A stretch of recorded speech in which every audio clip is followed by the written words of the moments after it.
Knowing this near universal pattern helps to assess new brands and existing ones. What don't marketers know? Quite a lot. Marketers largely live in an anything-goes world where the latest fashion or fad drives an awful lot of practice. Segmentation is the recognition you can't serve everyone with equal satisfaction. This is the Zach Ansbury Show. Welcome. On today's podcast clip, we have Associate Professor Benedetta Crisafulli from Birkbeck, University of London, United Kingdom. So then there was a little bit of you moved to Birkbeck Faculty of Business and Law, so I wasn't super sure what happened there, but you were the research lead. Is that kind of like a dean of research, or how does that work? The way it works is, so that Birkbeck, we used to be part of, it was called BEI, Business Economics Informatics, so an entire school with people from business and management, economics, informatics. There has been a restructure of how the faculties work. So people from informatics, for instance, who were with a math background or were doing some computer science stuff, they all went to science, which was a better fit in my view. Then economics, that has traditionally been very separate, is now part of business. So in business, we have a department or like a group of people in economics, likewise for organizational psychology. So now we are all under the umbrella of a business school. Mm-hmm. We don't have accreditations yet, so we are far from being a top business school, but I think that those will come along. And then you have business, faculty of business and faculty of law, both sit under one school of business and school of law. Sorry, I'm using the wrong terms. So school of business, school of law, they all belong to faculty of business and law. So there is a faculty head of research, which is more in line with when you say it's dean for research. I would say it's more the faculty head of research. And then underneath that, you have a head of research in the law school and a head of research in the business school. And I've taken the head of research in the business school. Okay. And what were the roles and responsibilities for that? So, I mean, we are trying to do, I don't have a deputy. I think I will have a deputy maybe next year. That's the plan. You're trying to do too many things, and you got to be careful into whether maybe you should do less and better. So, I mean, a lot is about building the research culture within the school. So I coordinate, we have a number of research centers. They work quite independently.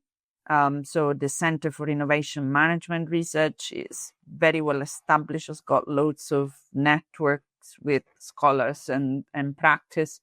Then there is a center of macroeconomics, and there is another one of finance and accounting. And they all operate very much independently.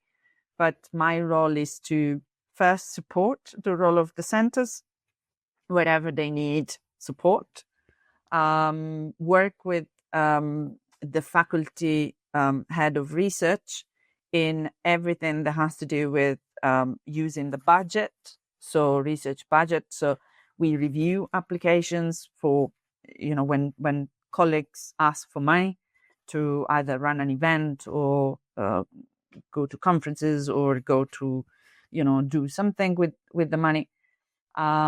Support ECR, so early career researchers in terms of building their research profile. So one thing that we have formalized this year is a new research mentoring scheme. So I've managed that side of things to try and build a more formalized way of doing research mentoring across the school, to try and help people build their profile and apply for funding, etc. A number of research support mechanism, whether it's monthly seminars. I'm going to invite you for a seminar at some point, and as well as other research event like Impact Day, Research Away Day. And this year, I am leading, I'm chairing with a colleague a conference, PhD conference, which will be hosted by Birkbeck and it's run in partnership with University of Manchester, Demon and the SIG for Innovation of the British Academy of Management. We're doing this PhD focused event, and it will be for PhD students, and it will be about, building the research reputation of the school, but at the same time offer a platform for PhD students and early careers to build networks. And so it's a lot of things. Yeah. Sounds like a lot, but it actually sounds like a pretty enjoyable role. Yes, I mean, big time compared to what I've done in the past. So I was very clear. One thing that I've learned is to be vocal about what you want and don't want. So I remember when I took the role to become a SEL, I said very clearly, I'm taking this admin role, but I would like only to keep it for a term. So in 2 years' time, 3 years' time, we should consider somebody else taking it. And they were like, yeah, don't worry, 2, 3 years. 2 years, 3 years, I was like, okay, somebody else needs to take this. If I would like to, I can take another admin role, I have to, but give me something that is more research focused. So I was ref lead for about a year. So ref lead is preparation for the research excellence framework exercise, where you're reviewing papers, submitting those for review, and on the basis of which universities get government funding. Yeah. So it's very important. It's an evaluation of your research output as an institution. References from journals. Say it again. It happens in Australia. So papers that have been accepted? Yep. Ah, that's cool. So they need to be, so for instance, next ref cycle is going to be, so we are submitting our published papers, as well as grant applications, as well as research environment stuff, initiatives by 2028. And the ref cycle is from mid-April, May 2021. So everybody, if you want to be in ref, you got to have a certain number of publications by 2028. Yeah. And then those get reviewed internally by a panel, and the panel decides the top ones, the top rated ones get submitted and evaluated by an external panel that decides, rates them, and on the basis of that allocates funding. Yeah. Oh, that's yeah. It's a massive job. Yeah. If you are ref lead, but also one that somebody needs to fill. So. Yeah. No. Or your current role sounds more exciting. Yes. More exciting. Yeah, it's probably a good way to put it. So all of that, was that a huge leg up into getting promoted to associate professor? Yeah. Once again, you did that very quickly, which I think is super impressive. Yeah, really. So is that, I guess, what advice would you give for early? The associate prof promotion was a mix of, so I had new publications since senior lecturer, and they were good ones, and I had some funding from the British Academy. So funding was definitely, without funding, I would have not got it.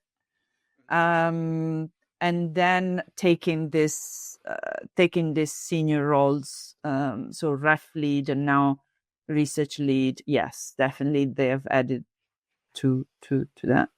Yeah, because some advice that you get is, to promote you to associate professor, you have to be doing that role already in a way. So it's not, I will do it if you give me the position. It's, I'm doing that position. Yeah, right. Role.